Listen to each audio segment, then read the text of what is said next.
Something's wrong with that kid. His head don't work, it never did. You better not cross his path. He's a chain-smoking alcoholic sociopath. When Kevin was in grade 6, the school nurse sent him to the dentist because his parents had never gotten around to it, and because almost all of his teeth were riddled with cavities and really stained from all the cough syrup and nicotine. Mr. Spencer! Kevin thought the dental hygienist was prettier than all the prostitutes his dad had ever brought home put together. Hop on up here, sport, and Dr. Melthorpe will be in to see you shortly. Kevin's parents had never read to him or put puzzles together with him or anything else that required Kevin to concentrate much. So after about a minute, Kevin got real bored because he had no attention span. Kevin thought there were a lot of really neat-looking things in the room. He decided to steal what he could and play with the rest of it.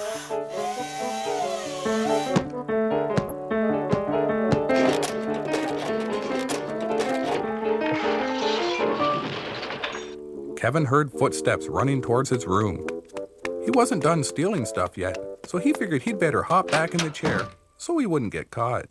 Is everything all right in here, Kevin? Now, you be a good boy and stay in the chair, and don't touch anything. Some of the equipment in here can be very dangerous. Hey, Psycho! Even if you were older, she'd never go out with you. I'll bet she's laughing at you right now because she thinks you're afraid of all the dangerous stuff. If you want her to respect you, go figure out what that mask is for. Kevin wasn't so sure that was a good idea. The hygienist had looked pretty serious. Come on, boy! What the hell has he ever done for you? Please, Kevin, go try on the mask for me. Please. Come to think of it, thought Kevin, she never had done jack squat for him. Damn straight. Now come on, let you me get it on, crazy man. The mask was hooked up to a big canister of laughing gas. The gas made Kevin feel real lightheaded, but because he was a sociopath who was born without the ability to feel emotion, Kevin didn't even break a smile. Alan sure had a good time, though.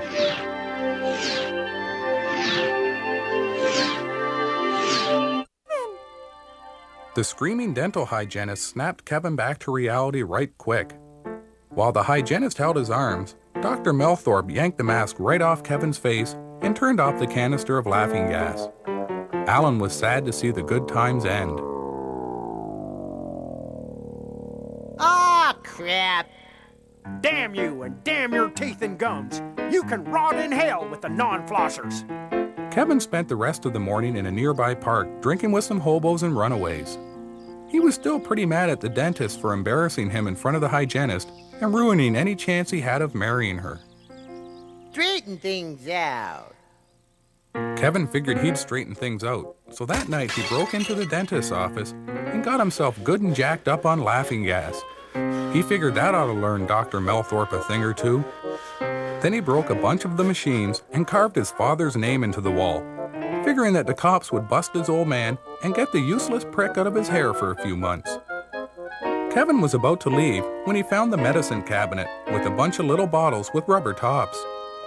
Kevin knew that the rubber tops were used to fill needles because he recognized them from the daily doses he used to get when he was in the mental institution. Kevin didn't know what Novocaine was, but he figured if you take enough of anything, it's bound to do something to you. Kevin figured he'd better get out of there before the cops came, but because he'd frozen all his limbs in his head, he couldn't move a muscle.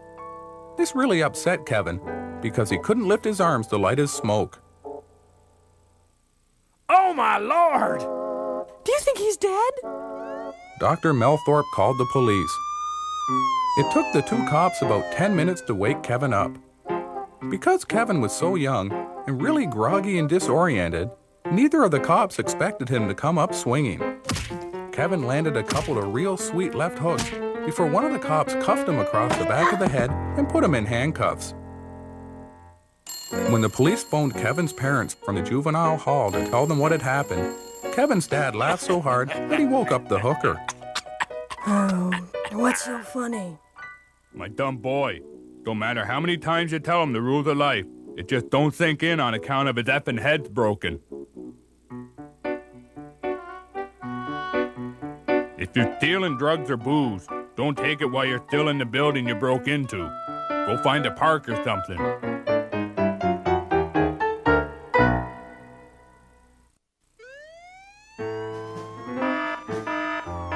A lot had gone on during the 2 weeks Kevin was in psychiatric isolation. The prisoners had formed a union because they weren't happy with their food, living conditions, and basic cable package. Everyone was tense, and the prison warden was afraid that a riot might break out. Kevin didn't much give a damn, since the living conditions were better than they were at his house, and their TV hadn't worked in 9 years. But Kevin went along with everyone because he wanted to fit in, and because the whole riot idea sounded like fun. Everyone shut the damn well up, or I'll gut stab you with my shiv. We're here to elect a union president. I nominate Slappy Bigelow. Before Slappy gives his speech, I'd just like to take this opportunity to say that if anyone opposes the nomination, I'll gut stab them with my shiv. Slappy had returned from the prison hospital while Kevin was in isolation. Slappy was still pretty sore from the beating Kevin's best friend Pete Wilcox had laid on him. He was plenty angry as well. Slappy had heard about Kevin taking control of the black market trade while he was in the hospital, and Slappy aimed to set things straight so he'd be the big shot again. Nice to see all you folks again. As your union representative, I'll take affirmative action in conjunction with the warden and the penal system as a whole in my endeavor to improve living conditions. I'll demand an increase in wages for the laundry and machine shop guys up to $1.50 a day. This increase will cover almost all my kickback money, leaving the working man with more disposable income for smokes and subscriptions to the porno magazines of his choice. Sweet. I will table the initiative to have the number of conjugal visits moved up from once every 3 months to 10 times a week. Ooh. For those of you who haven't yet found a desperate pen pal or who don't have a legion of groupies attracted to their twisted celebrity because of the heinous nature of their crime, I'll see if I can get some hoes. I will also demand that the warden subscribe to the Me TV package, giving us access to 16 new channels that can only enrich our lives and aid in our rehabilitation. Now on the subject of bootleg liquor. The other inmates seemed really excited by Slappy's ideas. This yanked Kevin's chain because he really enjoyed all the extra cash and stuff he got from controlling the prison. Normally, no one would have sided with Slappy because Kevin's friend Pete would have knocked them 3 ways sideways. But Pete was still in the psychiatric ward for holding down the guard Kevin attacked, and because he thought he was a border collie and kept trying to herd the other prisoners like sheep. Kevin figured he'd better do something right quick, so he snuck out of the meeting and went back to the cell block. Kevin went through all the other prisoners' cells and stole their porno magazines, smokes, and family pictures.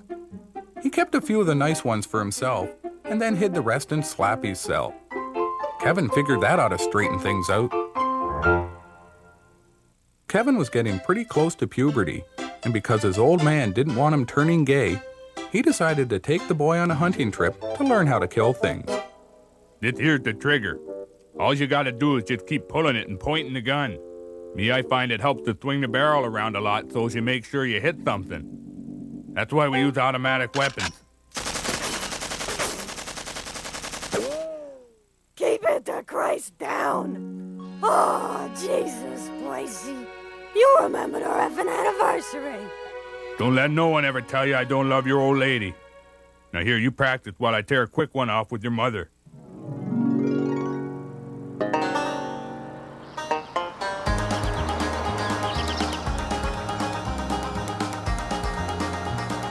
Top me up, Bill. Geez, we ought to do this more than once a year. Guns, booze, and no bras. You tell me this ain't the high life, and I'll kick your ass clean off. Top me up, Bill. Effing you, I cut me off. The prick said I ain't made no effort to find a job. Ain't no jobs there for a man who wants to do an honest day's work, because the immigrants took them all. That's why I ain't had no job for 7 years. How old's your boy, Percy? I don't know. 10, 12 maybe? Yeah, it's time he learned some hunting. Make him a man is what it's gonna do. Damn straight. Top me up, Bill.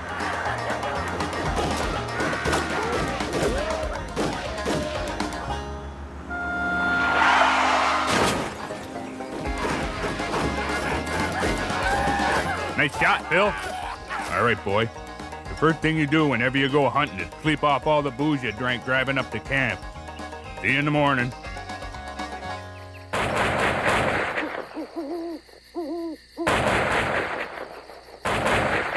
Good job, boy. You keep practicing.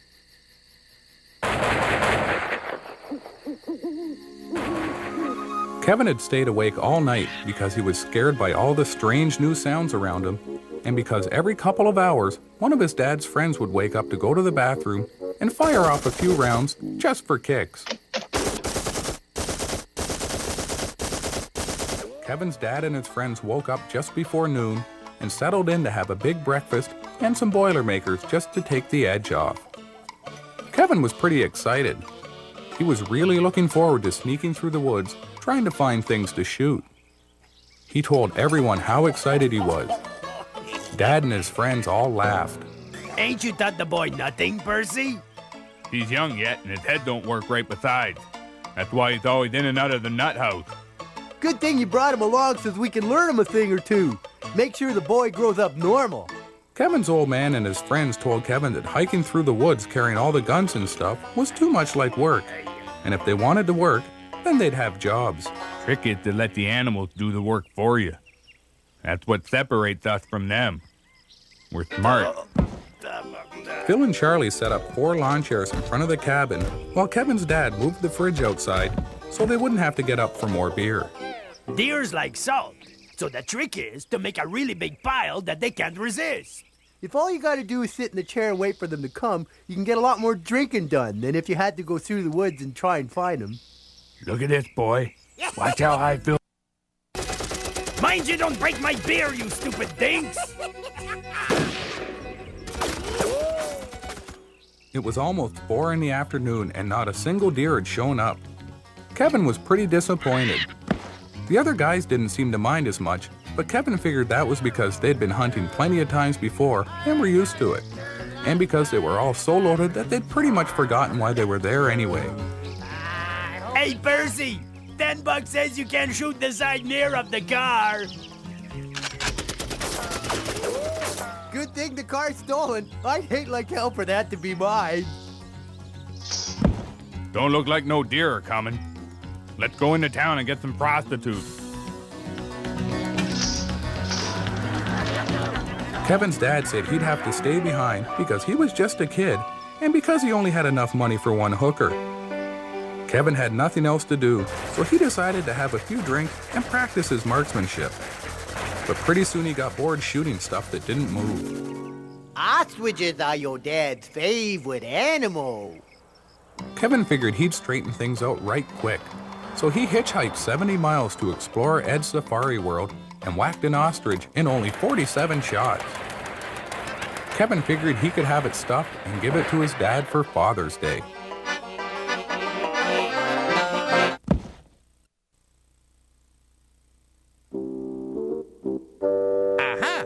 Now we're making progress. Do you see, Kevin? Killing the ostrich was a cry for help. On the one hand, because of your father's abandonment, your ego sought revenge by destroying something he loved. Yet, on the other hand, the very act of destroying was in your mind a step towards reconciliation. That was your id at work. Directing an act whereby you could present your father with a gift of his favorite animal in the hope that he would in turn grant you the affection and love you wanted. Mr. Franklin sure liked to use a lot of big words. Kevin wasn't very good with big words, so instead of paying attention, Kevin just nodded his head up and down like he was listening and thought about all the good times he was going to have when he got out of prison.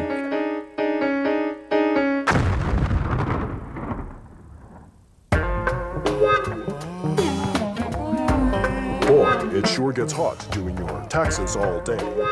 Yes it does, because you were so hot.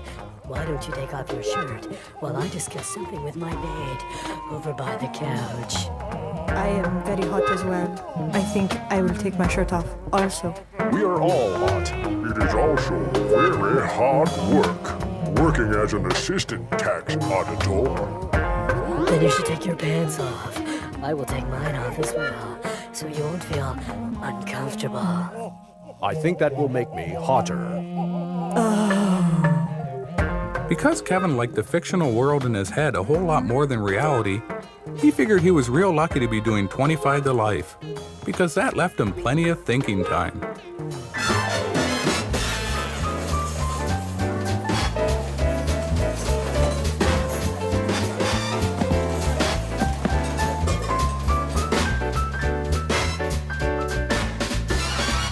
Come on!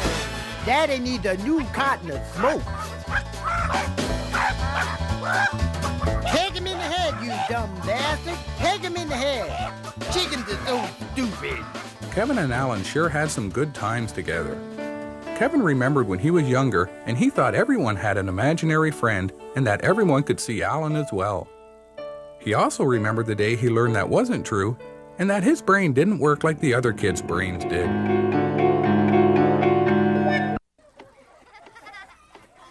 It was the second week of grade 5.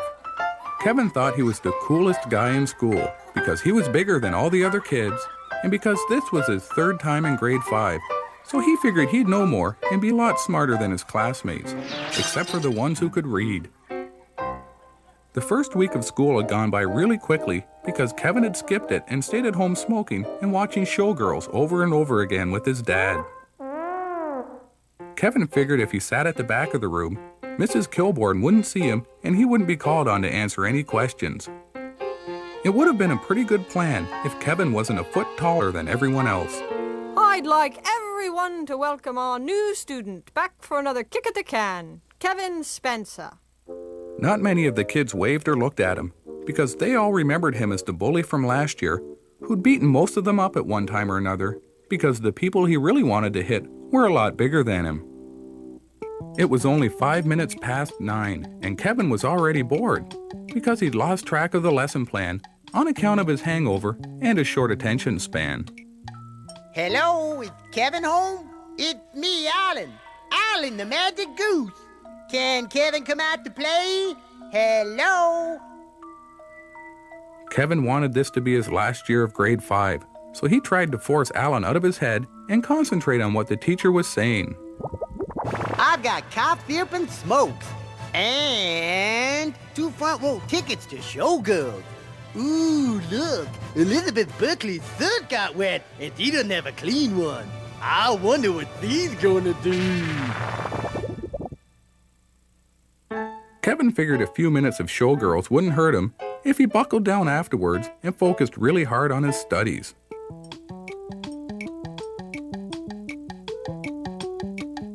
That's it for today, kids. Remember your homework. Neatness counts. Also, the 3 students whose turn it is for show and tell tomorrow are Debbie Murphy, John Brooks, and Kevin Spencer.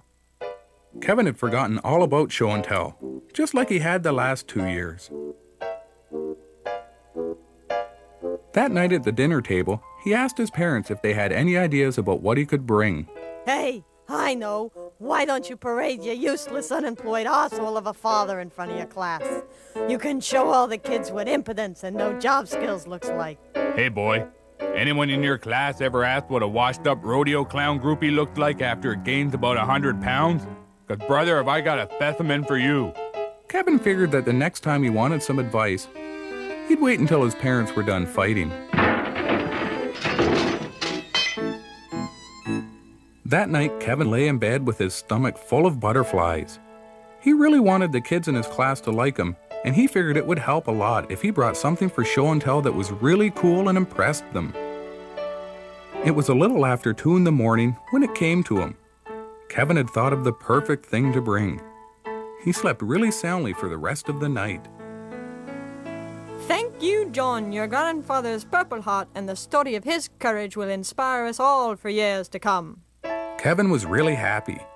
He was sure that what he brought would impress the kids way more than a medal. He just hoped it would be better than what Debbie had brought. He was pretty nervous, but the cough syrup helped. Debbie, you may begin. These are so my friends. The prefabricated one-hit wonders. And the same thing only with girls. And that guy over there is the NBA scoring champion. But he's hard to see because he's behind the Archbishop's big hat. Debbie's turn had lasted for over 2 hours because the kids and Mrs. Kilbourne were so excited and had so many questions. After things finally calmed down, Mrs. Kilbourne sent everyone out for recess and told Kevin they would begin with his show and tell subject when everyone returned. Debbie had really pulled out all the stops.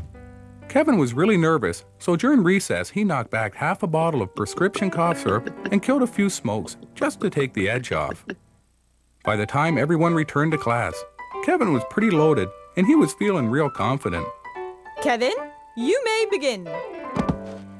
Kevin was loaded more than he thought because he fell a few times on his way up to the front of the class. When he finally got there, he turned around to face everyone and was about to begin speaking when he suddenly froze up with self-conscious fear. What if they don't like it, thought Kevin. Part of him wanted to run away and never come back, but Kevin knew if he did this, he would just end up dumb and unemployed like his father. Kevin decided to take a deep breath and go for it. He stepped off to one side and with a big dramatic sweep of his arm, he introduced Alan the Magic Goose. Kevin told everyone about his friend Alan and about all the good times they had together going to illegal cockfights and massage parlors. Because Kevin was so wired up on cough syrup, he didn't notice all the kids laughing at him right away. Then Mrs. Kilbourne stepped in. That will be quite enough, young man. I suppose you think this is funny. Well, just you wait until I tell your parents. I bet they won't be laughing. It was a good thing Mrs. Kilbourne hadn't put money on it. Ah, Jesus, that's funny. I wish I could have seen it. Hi, my name is Kevin, and this is the ghost that lives in my head. None of you can see him, though, because you're all sane.